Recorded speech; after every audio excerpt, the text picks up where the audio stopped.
Assalamualaikum warahmatullahi wabarakatuh. Perkenalkan, nama saya Ahmad Suryono, SHMH, dosen Prodi Ilmu Hukum Fakultas Hukum Universitas Muhammadiyah Jember.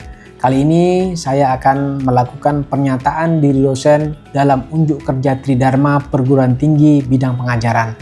Mata kuliah Hukum Acara Mahkamah Konstitusi dengan kode HUM 039 dengan bobot 2 SKS. Adapun deskripsi singkat mata kuliah Hukum Acara Mahkamah Konstitusi adalah bertujuan untuk memberikan pemahaman pada mahasiswa tentang asas, norma, dan mekanisme beracara di Mahkamah Konstitusi. Secara umum, mata kuliah Hukum Acara Mahkamah Konstitusi akan membahas mekanisme hukum formil dari sengketa kenegaraan serta ragam dan jenis sengketa di Mahkamah Konstitusi. Adapun materi pembelajaran atau pokok bahasan, pertama, kedudukan, fungsi, dan wewenang Mahkamah Konstitusi. Yang kedua, karakteristik dan asas hukum acara Mahkamah Konstitusi. Ketiga, aspek hukum acara Mahkamah Konstitusi. Empat, penafsiran konstitusi. Dan yang kelima, jenis sengketa di Mahkamah Konstitusi. Adapun CPL dari mata kuliah ini ada 6. Yang pertama, berkontribusi dalam peningkatan mutu kehidupan bermasyarakat, berbangsa, bernegara, dan kemajuan peradaban berdasarkan Pancasila. Yang kedua, memiliki sikap dan komitmen menjadi profesional hukum yang berjuang menegakkan keadilan bernafaskan nilai-nilai keislaman. CPL 3, mampu menerapkan pemikiran logis, kritis, sistematis, dan inovatif dalam konteks pengembangan atau implementasi ilmu pengetahuan dan teknologi yang memperhatikan dan menerapkan nilai humaniora yang sesuai dengan bidang keahliannya. CPL 4, mampu mengambil keputusan secara akademik, mandiri, dan bertanggung jawab dalam menyelesaikan masalah atau kasus hukum serta mampu bekerja sama dengan sejawat. CPL 5, menguasai dasar-dasar teoritis dan ilmu hukum. CPL 6, menguasai prosedur penyelesaian masalah hukum berdasarkan sumber hukum nasional. Adapun CPMK mata kuliah ini terdiri dari 2. Yang pertama, mampu memahami konsep, asas, norma, dan mekanisme beracara di Mahkamah Konstitusi. Kedua, mampu memahami dan menganalisis mekanisme hukum formil dari sengketa kenegaraan serta ragam dan jenis sengketa di Mahkamah Konstitusi. Mata kuliah Hukum Acara Mahkamah Konstitusi juga dibantu dengan Learning Management System yang berfungsi untuk penugasan dan penyampaian materi dalam bentuk PPT dan hard copy yang lain. Berikut merupakan cuplikan pembelajaran secara luring di dalam kelas. Selamat menyaksikan. Assalamualaikum warahmatullahi wabarakatuh. Waalaikumsalam. Sebelum kita memulai perkuliahan, mari kita berdoa. Silakan dipimpin. Baik. Sebelum memulai kuliah pada hari ini, mari kita berdoa menurut agama dan keyakinannya masing-masing. Berdoa mulai.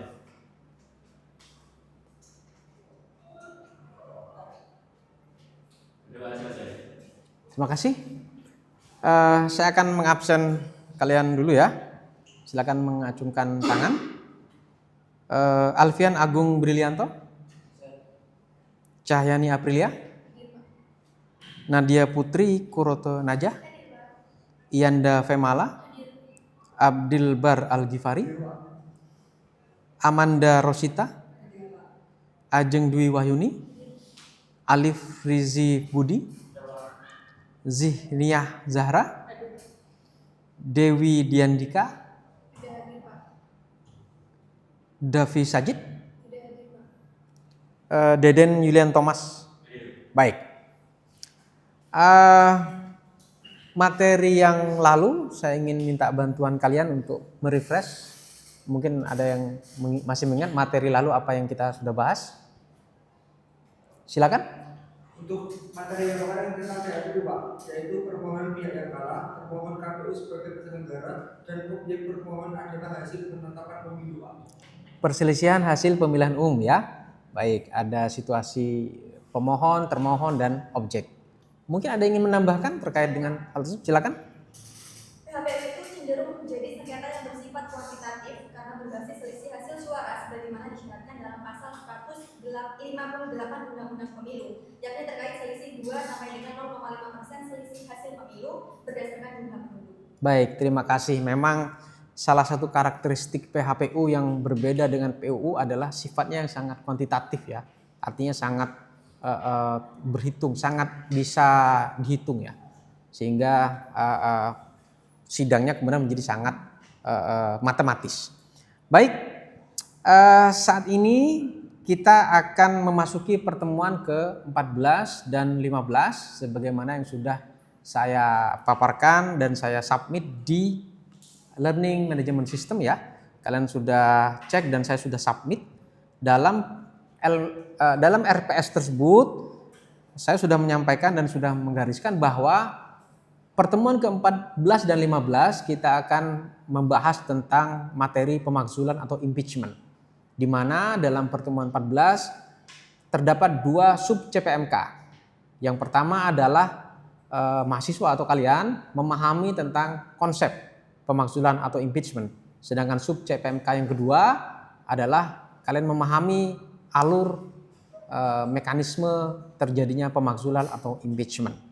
Baik, saya akan memulai perkuliahan ini dengan membagikan PowerPoint ya, sebagaimana sudah kalian bisa download di Learning Management System di LMS. Nah, ini adalah materi tentang pemakzulan. Kalau kita bicara pemakzulan, maka kita bicara tentang salah satu tipikal dari sistem presidensial, yaitu fixed term, yaitu masa jabatan yang tetap. Masa jabatan tetap bisa jadi presiden dan atau wakil presiden itu tidak mampu menjalankan tugas sebagai presiden karena alasan-alasan tertentu. Apa saja alasannya?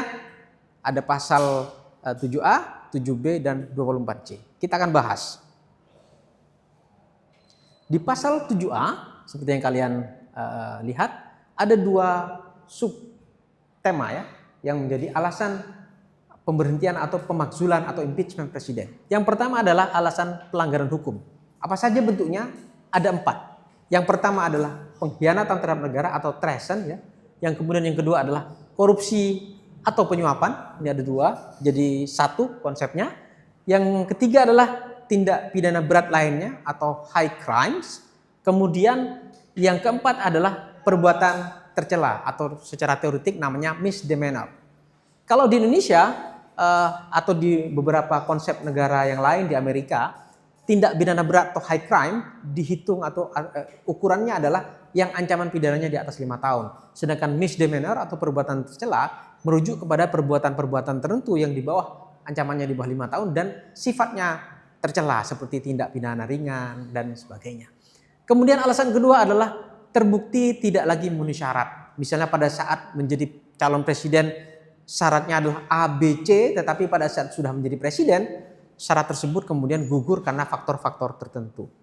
Kemudian pasal 7B bicara tentang mekanisme alur. Seperti sebagaimana di Undang-Undang Dasar disebutkan bahwa usulan tersebut dilakukan atau diusulkan oleh DPR. DPR teman-teman mengusulkan kepada Mahkamah Konstitusi. Mahkamah Konstitusi akan memberikan penilaian. Ketika MK bersepakat atau mengatakan yes, maka mekanismenya lanjut kepada MPR untuk melihat atau menilai apakah presiden ini bersalah atau tidak bersalah. Resultnya ada 2, bisa jadi presiden berhenti atau presiden lanjut. Ini adalah konsep atau mekanisme alur dari pemakzulan presiden.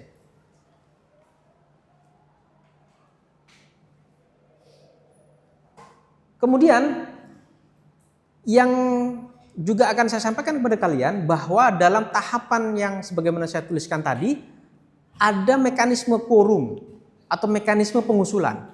Kalau di DPR mekanisme pengusulannya adalah quorumnya 2/3. Sedangkan persetujuannya itu adalah 2/3. Sehingga kalau DPR mengusulkan, maka yang harus mengusulkan itu adalah 2/3 dari anggota DPR untuk kemudian disetujui oleh 2/3 yang hadir tersebut. Kalau itu oke, di quorum dan disetujui, baru kemudian lanjut ke MK. MK kemudian memeriksa dalam waktu 90 hari. Jika terbukti, nah ini yang saya maksud, jika terbukti, maka lanjut ke MPR untuk dimintakan apakah presiden bersalah atau tidak bersalah. MPR wajib memutus dalam waktu 30 hari dengan quorum yang berbeda dengan DPR, dengan forum pengusulan. Kalau MPR, quorumnya adalah 3/4. Sedangkan persetujuannya adalah 2/3 dari quorum. Bisa jadi 3/4 yang hadir, bisa jadi 100% yang hadir. Tapi di atas 3/4 quorumnya adalah 2/3 dari yang hadir. Ini adalah sifat dari mekanisme alur atau tahapan-tahapan. Kalau kita bicara di DPR, kita bicara tentang impeachment atau usulan ya, usulan impeachment. Sedangkan kalau di MK, kita bicara forum privilegiatum atau adalah forum politik yang berbeda dengan peradilan pada umumnya. Karena yang situasi yang akan menjelaskan atau mengadili presiden adalah lembaga politik, bukan lembaga hukum. Kemudian MPR yang seperti tadi saya sebutkan bicara terkait dengan pemakzulannya, yang memberikan pendapat dalam konteks politiknya juga. Ini adalah mekanisme atau alur ya.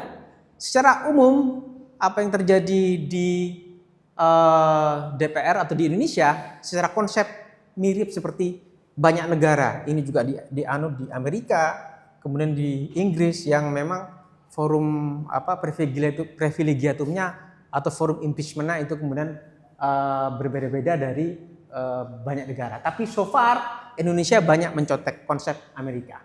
Baik, dari paparan yang sudah saya sampaikan mungkin ada yang mau merespon atau mau memberikan komentar terhadap pemaparan saya, silakan. Silakan. Baik, terima kasih. Menurut pendapat saya, pengaturan korupsi presiden itu tidak diatur, baik saat menjabat atau setelah menjabat. Jadi Anda berpendapat bahwa pengaturan tentang dugaan tindak pidana korupsi tidak secara khusus membahas tentang apakah sebelum jadi presiden atau setelah jadi presiden. Baik, ini menarik ini. Pandangan yang cukup objektif. Mungkin ada yang mau merespon pendapat tersebut? Silakan. Mohon izin, kalau saya kurang setuju dengan pendapat teman saya karena menurut saya itu negara kita kan menganut asas legalitas.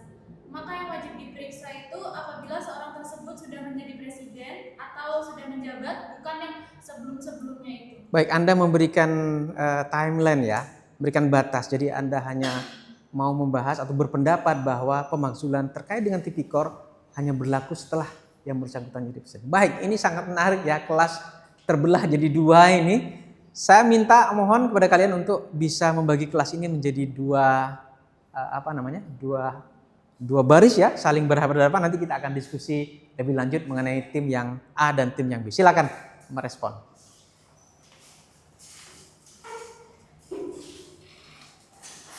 Baik, saling berhadapan-hadapan saja. Nanti mana yang kemudian tim yang pro dan tim yang kontra, silakan bertukar posisi, boleh? Oke. Baik.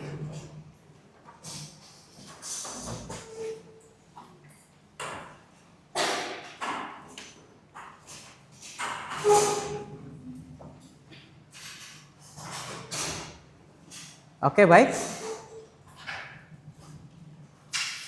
Tadi Anda berpendapat bahwa pengaturan pemakzulan itu tidak membahas tentang timeline ya, apakah itu dijatuhkan atau didakwakan atau diduga pada saat presiden sebelum menjabat atau tidak. Jadi Anda berpendapat jangkauannya bisa jadi pada saat dia sebelum menjabat.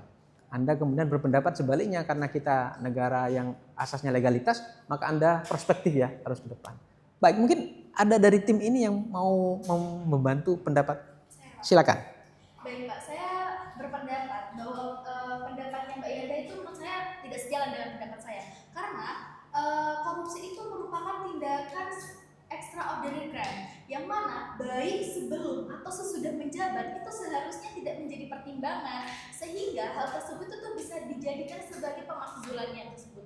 Baik, Anda basisnya adalah extraordinary crime. Jadi korupsi itu Anda berpendapat dia adalah kejahatan kemanusiaan ya, dia tidak melihat timeline. Apakah pada saat dia menjabat atau kemudian sebelum dia menjabat. Layak untuk dia pemakzulan.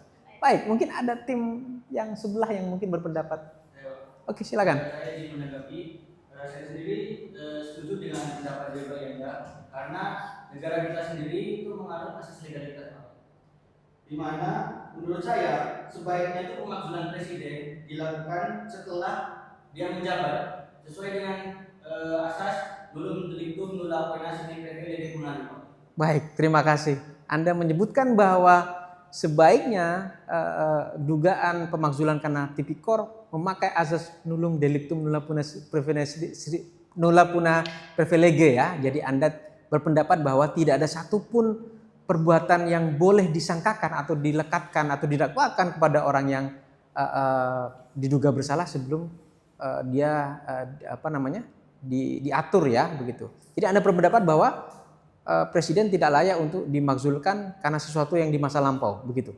Baik, menarik ya teman-teman. Saya akan memberikan sedikit gambaran bagaimana kemudian mekanisme pemakzulan ini terjadi. Jadi begini.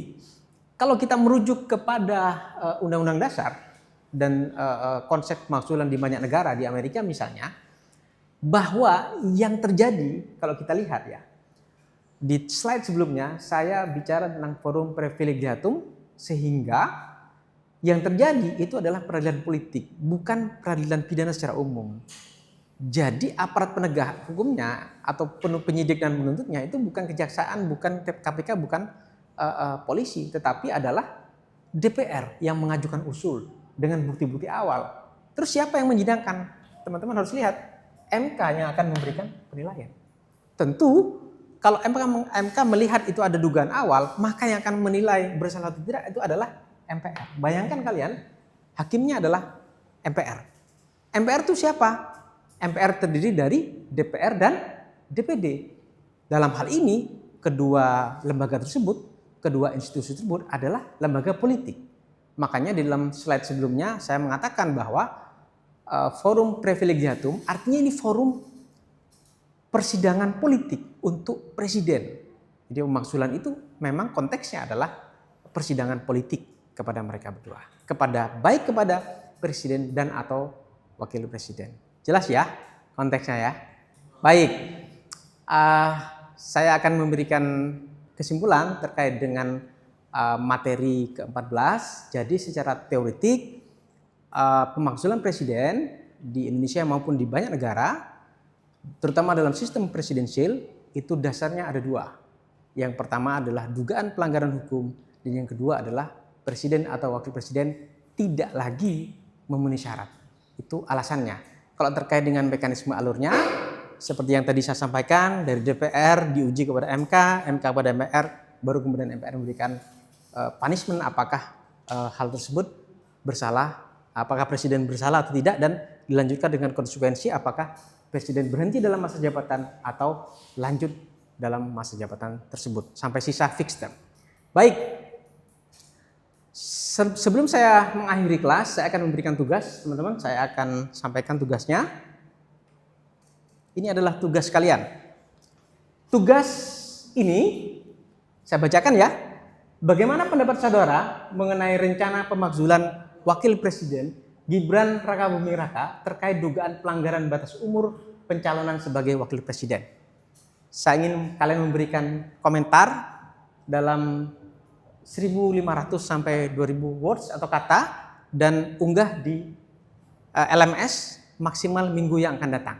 Karena minggu yang akan datang kita akan menyampaikan materi tentang pemakzulan dalam konteks Indonesia. Selain kasus dugaan atau perspektif atau opini terkait dengan Wapres Gibran, saya juga akan memberikan konteks pemberhentian Gus Dur atau Abdurrahman Wahid di minggu yang akan datang. Jadi minggu yang akan datang, selain saya akan memberikan materi seperti itu, saya mohon kalian untuk juga membaca buku hukum acara MK dari berbagai sumber, misalnya dari Prof. Jimli Asidiki, dan kalian saya harapkan membaca khusus pemakzulan dalam konteks Indonesia sehingga kita bisa berinteraksi dan berdiskusi di minggu yang akan datang, sebagaimana sudah saya unggah di LMS terkait dengan referensi buku tersebut. Baik, saya akhiri materi hari ini. Kita bertemu lagi minggu yang akan datang.